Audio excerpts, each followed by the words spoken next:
Right. Today, I'm joined by someone whose journey is as extraordinary as it is courageous. Dr. Meher Chahal is the author of Unlicensed Medicine and a teacher who helps people understand and heal the kinds of trauma that don't start with them but are inherited through generations. As a former psychiatry resident who walked away from Western medicine, Meher brings a rare and compelling perspective on why so many of us struggle with patterns that traditional approaches can't fully explain. Her own story began long before she was born, shaped by her mother's schizophrenia and a shocking act carried out by an ancestor, a murder case that reached India's Supreme Court. These generational wounds created emotional patterns Meher carried unknowingly for years. While training as a psychiatrist, she realized that the medical system was built to manage symptoms, not heal the root causes, and the real healing required something deeper. This led to her to leave psychiatry and pursue a radical inner journey using family constellations, somatic work, shadow work, and what she now calls unlicensed medicine, a process of psychological alchemy that transforms inherited trauma into personal power.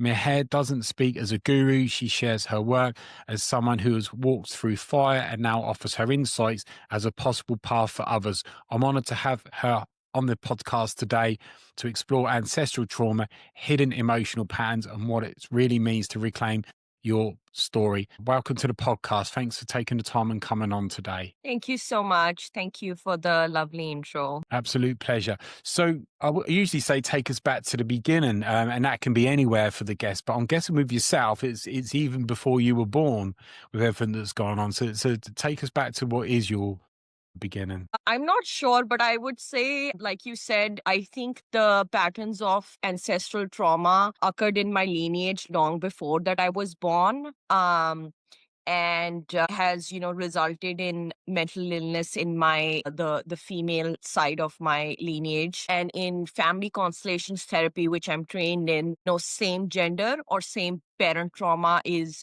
more significant. So for me, that's why the book is more about matrilineal trauma. Yeah, I would say that I couldn't tell you exactly when it started. I couldn't give you a pinpoint because some people say that you're carrying trauma from 7 generations above. Yeah. And when did you realize that might be the case for you? Was it when you found out what had gone on, obviously with your mum's illness and what had gone on in the past? What happened there? So I definitely, represent the stereotypical Indian child who is like, okay, you can be a doctor, lawyer, and an engineer.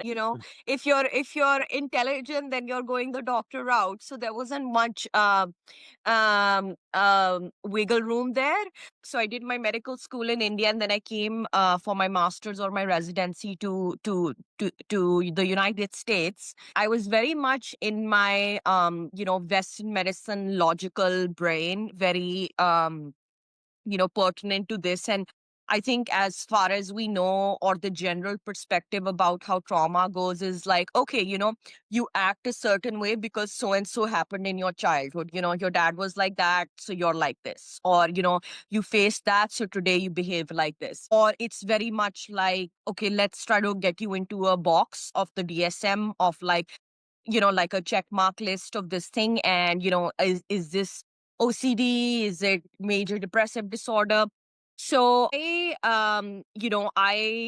once I left psychiatry, I completed 2 years out of my 4 years training, and I was actually starting to fall really sick. And, it was just, I realized that this is not the path for me.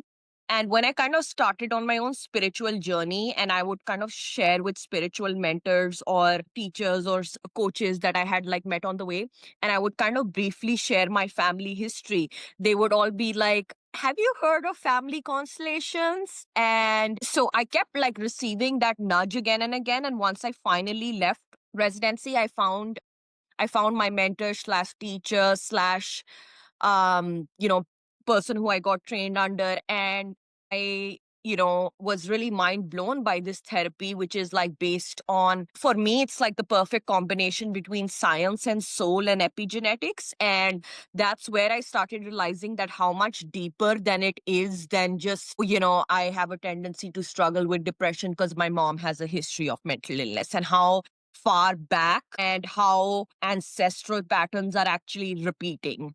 And basically, there was an unfortunate, murder in my lineage. And it, what happens is that the lineage above you, whatever is like an unfinished karma, Yeah, or yeah, yeah. or or a karmic debt, it becomes an entanglement for the generation ahead. So my mom was the oldest daughter, I am the oldest daughter, so it's actually the child ahead and the progeny who becomes responsible for kind of like taking on that entanglement slash karmic debt, or whatever like term that you want to call it, the void, because it's what we call the family constellations field or the quantum field. It's always seeking equilibrium and balance between Right. these like victim perpetrator dynamics. So it really made me see that, for me, I truly believe, I mean, I can't like scientifically prove it, but I truly believe that, my mom's illness was a result of what had happened in our lineage. And you're repeating these patterns till you consciously actually wake up and see that, wow, like this has really been like repeating, that this, especially in my lineage, there is like a mother daughter separation from like birth or shortly after like happening, because my grandma, my great grandma, was responsible for the murder trial. Then my grandmother became an orphan at the age of like less than 3. Then I was less than 3 when my mom was diagnosed with schizophrenia. So this separation, which was Right. like happening, it really made me see like, wow, it's so much deeper than like, my mom has this and today that's why I'm kind of like this thing. So rather than this very cross sectional view or just something based on my own lifetime, it really expands your lens and kind of like really humbles you of like how much your ancestry plays a role in your patterns and how much of them are unconscious and that you are unaware of. Do you think that there's a difference between something that could be hereditary, that's biological, yeah, compared to something where there's been like a trauma or something like a murder, and that's the emotional feelings has affected that person, and it's then carried on into other people's genetics down sort of the family tree. How would you say? I think it's both. I think it's both genetic and epigenetic. I do think, like, when there is trauma or a significant stressor is a perceived event in the body where it messes with your nervous system, or it's like Sure. constantly putting stress, or like even like let's say cancer, for example, right? Like there are normal cells which whatever put a stressor on environmental or conditional and stuff like that, and then they start mutating and becoming metastatic, this thing. So ultimately, like all illness or all disease is caused by some kind of stressor, and trauma is one of the stressor. That's how I look at it. I I haven't personally seen it, but I have seen like my mentor work with people who have like medical illnesses as well, and it's very much that they are trying to like follow their ancestors' fate. There Yeah, is like because a yeah. unconscious loyalty going on even with a medical illness. Yeah, because a lot of times people can sort of justify, for example, if you've got like a father that's an alcoholic and you've got a son that might go, well, my dad did this, that is, whether it's consciously or subconsciously. So I certainly understand that as well. How do you kind of recognize that you might be, I don't know what, carrying the trauma with you that's got nothing to do with you? Yeah, how do you sort of like work Yeah. on that? Do you just research it and think there's a probability, or is it like a feeling that, yeah, you know what, something somewhere might not be right? I don't know. Yeah, I think this is a complex question to answer because there is only so much that you can consciously, like, find out about the Sure. family history and like identify or like, ask like relatives and, see like conscious patterns repeating. But, I remember even in my training, you have to have the humility to kind of forget everything that you studied when you enter the family constellations field or in a workshop or in the session, because and it's happened like, and the field humbles you really fast, because you might think, okay, yes, like, that happened to, consciously this is happening because there was a history in the father or the mother of this, and that's why we think that, this is happening to you. And so many times that you enter the field, it wasn't actually it wasn't that the field will like humble you really quick. It can be something like, oh, there was like maybe an abortion or a miscarriage, and that's what you're actually entangled with, or there was somebody who was ostracized from the family system for being different for whatever reason, cultural or like taboo or this thing reason. And then you see, oh, I'm actually trying to bring equilibrium to the family system because I'm trying to belong to them so that like order can be restored. So yes, there's only so much you can consciously be aware of, and then you really have to forget everything as a constellator when you go into the field and you open that to see like what wants to come out. Like we say, constellations is the language of the soul, and what the soul wants to show to you in that dimension, that what wants to come out to be resolved. And how'd you do that? How'd you do that? So that's what the training is about. I mean, there's only so much I can explain it conceptually. Sure. But let's say you have objects that you work with in the therapy, or let's say you have a workshop with like 5 6 people, and different facilitators have different ways of doing this. But the best way, like which I believe and my mentor believes, is to go in blind. So somebody may like, so you it's your constellation, and then the constellator will pick somebody randomly to represent your mom, or somebody to represent your dad, or somebody to represent an unborn child who was like miscarried. So when you enter the field and you don't know what's going to happen, and you kind of like see like, I am more drawn to, why am I so drawn to this unborn child? Like, why am I so this thing? Or, or you Right. see the father being like totally like avoidant. Like it's very difficult to explain an Sure. experiential thing with an intellectual thing, but it's kind of like what is going on in the field and like what is out of order. Another really common thing is like, order is a really big one of the principle of like constellations. A lot of like blockages, or the life force energy, or just energy in general, gets blocked when children have to step up for the role of the parent, or what we otherwise known as like Right. parentification. So you will see that somebody, like a very interesting thing, like you sit next to a woman. Okay, let's say I'm sitting next to a woman, and I don't know, I am one of the representative, and I don't know that she's representing my mom. This is because this is blind. Sure. So the constellator will ask me, she's like, do you think that, like, do you feel, not think, do you feel like you're bigger than this person, or you're smaller in age? And, maybe I go like, no, I definitely feel bigger than them. Like, like they are like younger to me. And then that is like a very obvious, this thing of being like, so that is role reversal, and that's parentification, because per order, the person who's born before you should be bigger than you. So there is some kind of like entanglement happening, that there is like a role reversal, that you had to step up for the role of a parent. So that's just one of the examples of. Right. So when somebody wants to come and do this, okay, what would they be doing it for? Would they be trying to like avoid potentially getting like illnesses that might run in the family or anything like that? Or is it because they feel like they're carrying something heavy with them psychologically? What would they come to you for? Yes, it would definitely be like a material manifestation, or like a bodily manifestation.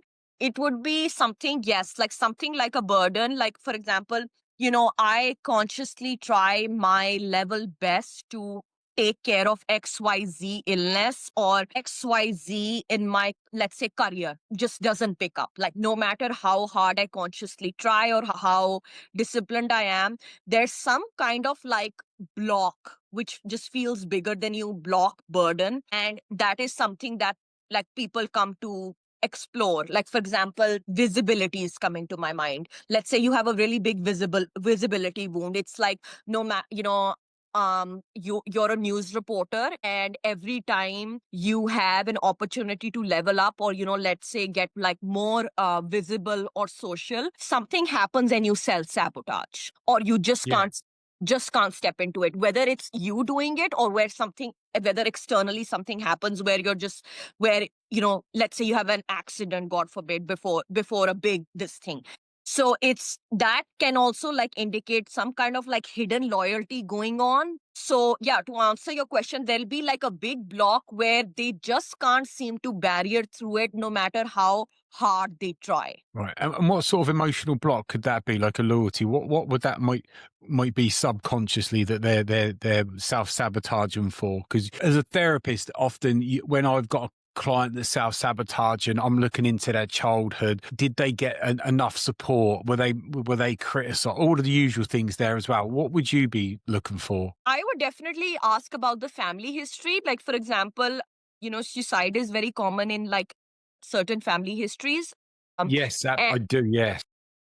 and like there was this lady that she had a history of self harm in like one of the workshops, and now that she's like much older, so she was actually not aware of her family history of suicide so much, but when we like stepped into the field, like that really wanted to come through, that really wanted to come through. And then when she went back home and she kind of spoke to her mom about it, her mom opened up that there is so much more history of like suicide going on.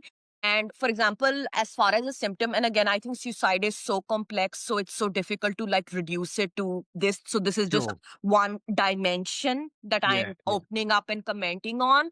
But let's say somebody is like a child, that you're underage, like you haven't even faced the real world yet, like you're under 15, and you already have like suicidal ideations, and then like logically you're like, that doesn't really make sense, like like you failed a test and you're behaving this way, or this thing. And what that might happen is that they might be enmeshed with a diseased ancestor's fate, or Yeah. somebody who ended their life early, because on a soul level, what in the generation above, like I said, like an entanglement or a void or a debt is created.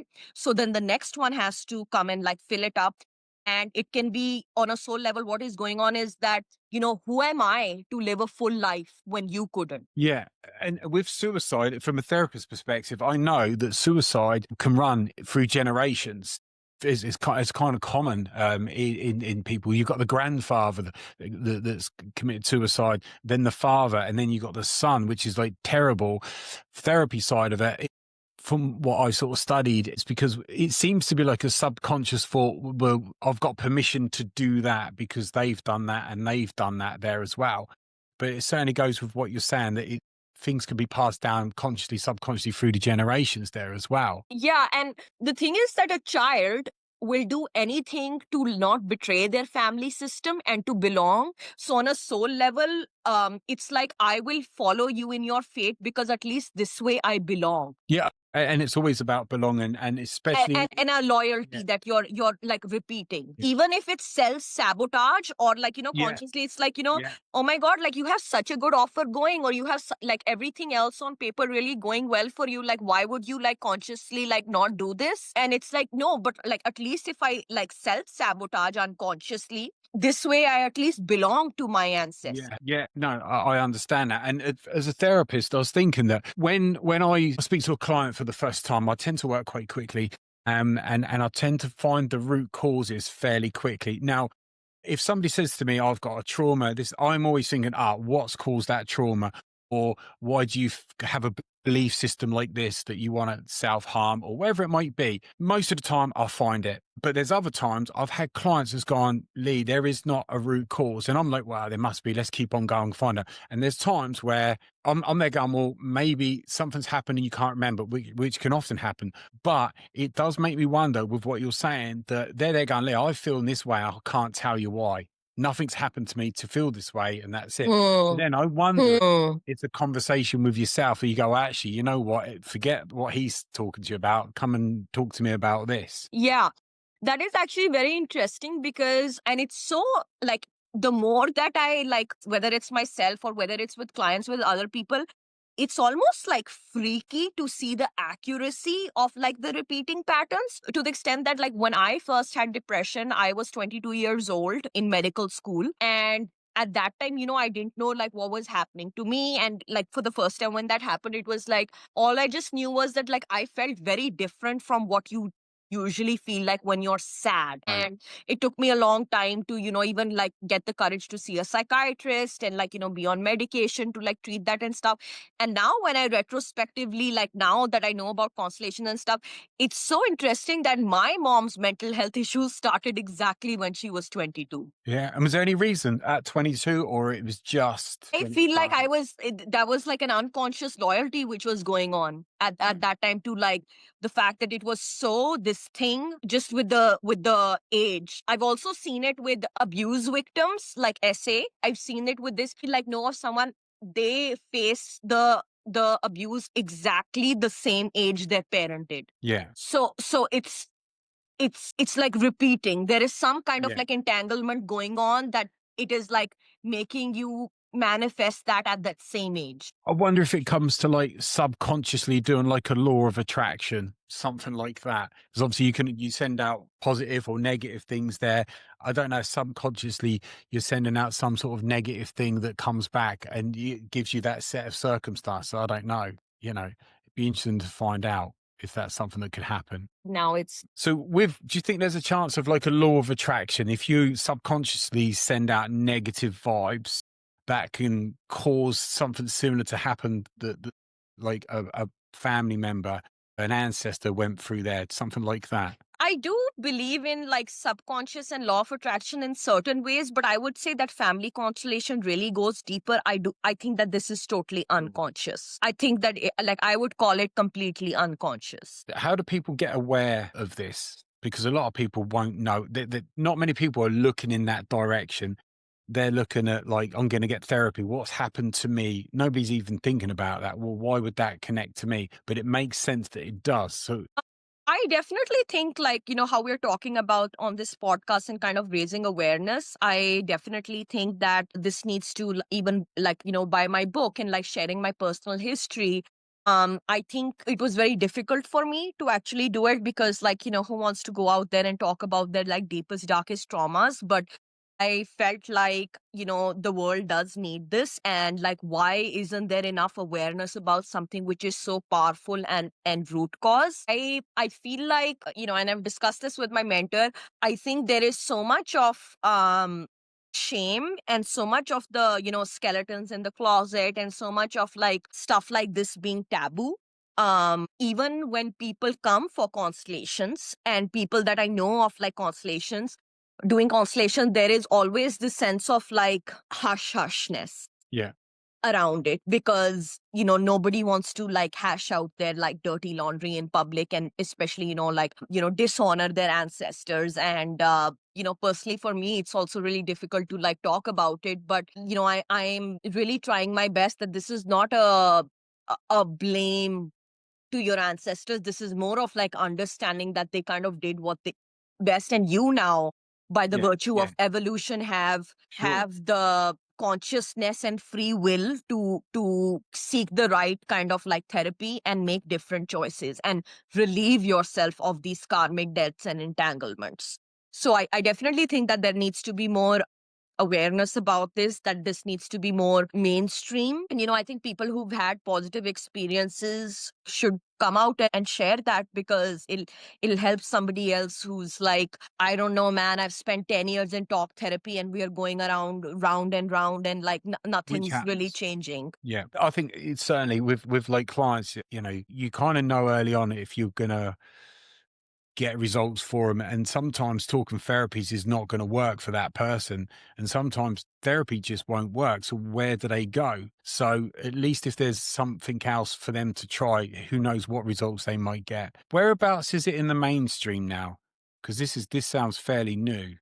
So I wouldn't say that it's mainstream yet. I do know of people and like, certain influential families and stuff who have tried this. It's definitely not mainstream yet. I will say though that there is something about the field or the family constellation field or the quantum field which calls you to it. And when you like, it'll keep nudging or knocking you, like it's almost like you have to choose it and be ready for it, and then it kind of like calls you to seek this modality. And I will say that a lot of constellators in the world are the ones who've had the maximum family history of trauma, and that's how they end up, discovering this and becoming constellators themselves. So it's both like you being prepared to face these shadows in a certain level of, if you're ready, and then it kind of like coming to you. It's like both of you are kind of like attracting this. That's what I would retrospectively say. And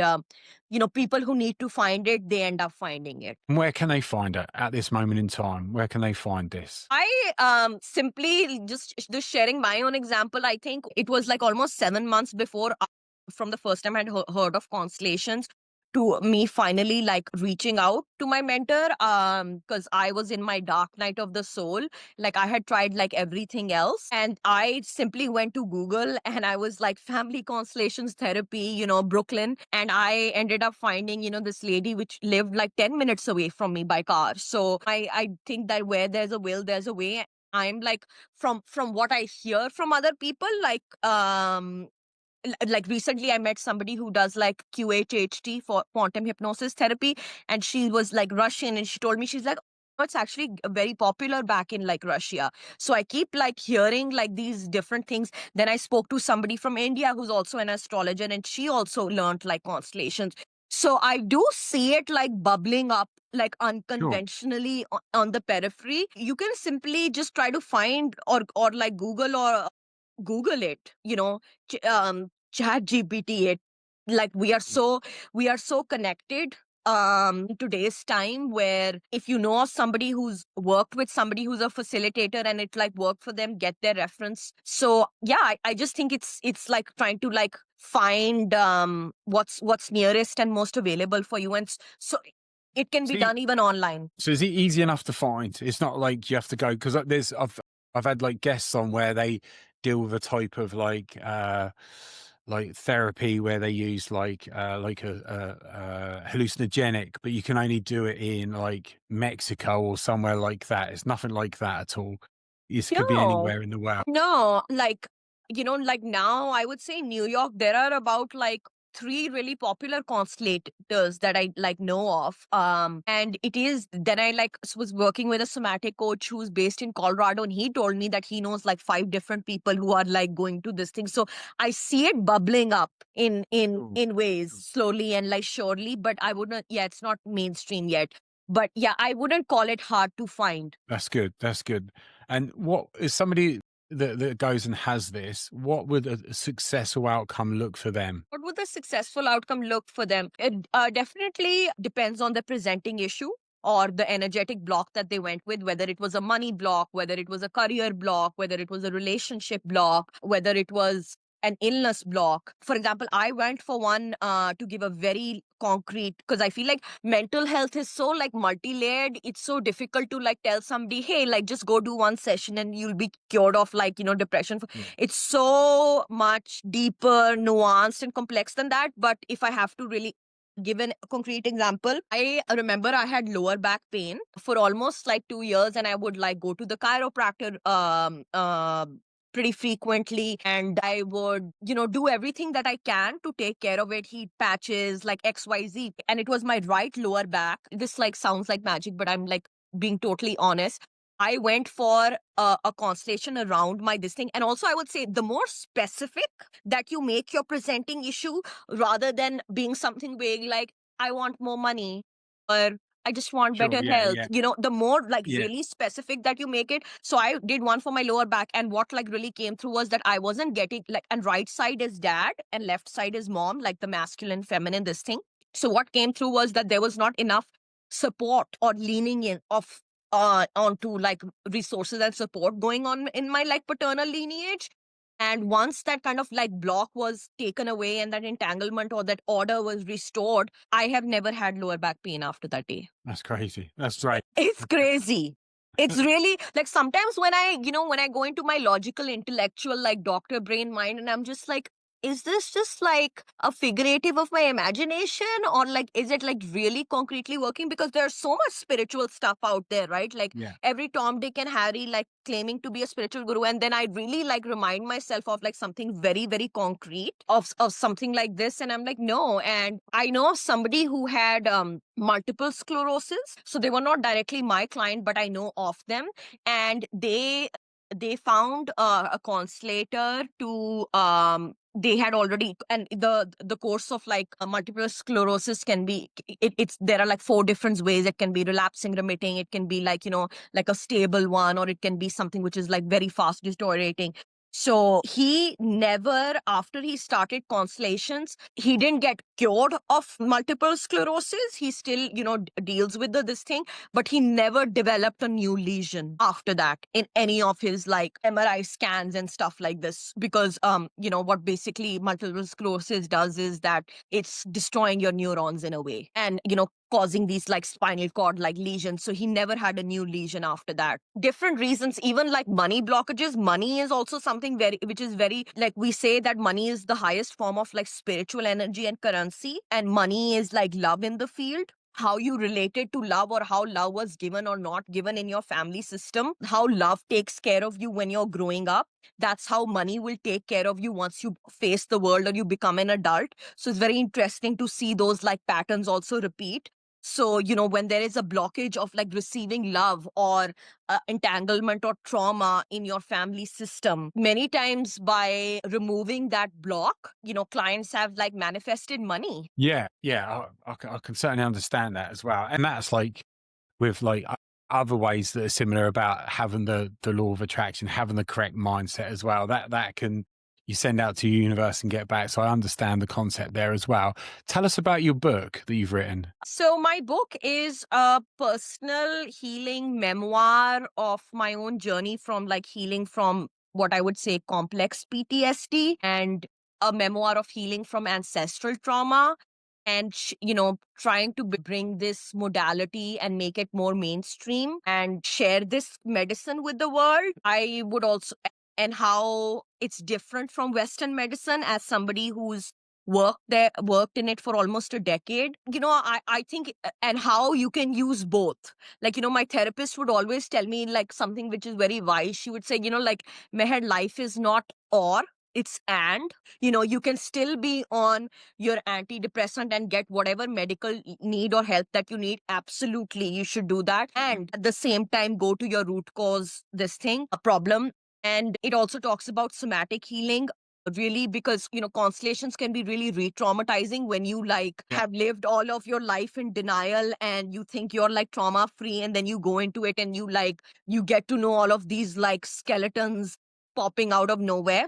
So it's really important to integrate those changes with your nervous system, and the importance of somatic work, again, taking away from traditional therapy, talk therapy. And yeah, I would hope to serve as somebody who, you know, can give some strength or courage to face ancestral shadows, and really use this like opportunity to return baggages which didn't belong with you and didn't start with you, take on.